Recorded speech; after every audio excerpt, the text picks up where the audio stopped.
So over here, you can see that I got some tasks right here in the main section, and you can see that I've assigned a particular time to this.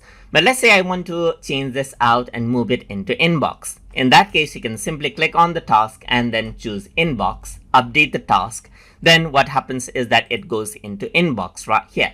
Similarly, you may want to go ahead and move the inbox task over here onto the main timeline. In that case, you can simply go ahead and click on this task and then click back onto planned again and assign the specific time to it right here, just like this.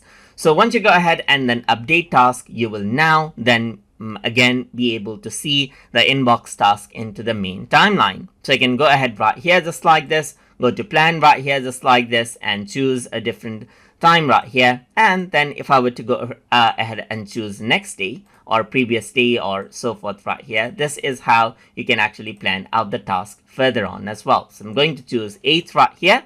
And then if I were to go around over here onto 8, you can see that this is what you have.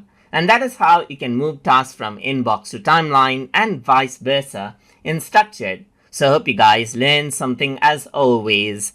And as always, please like, comment, share, and subscribe.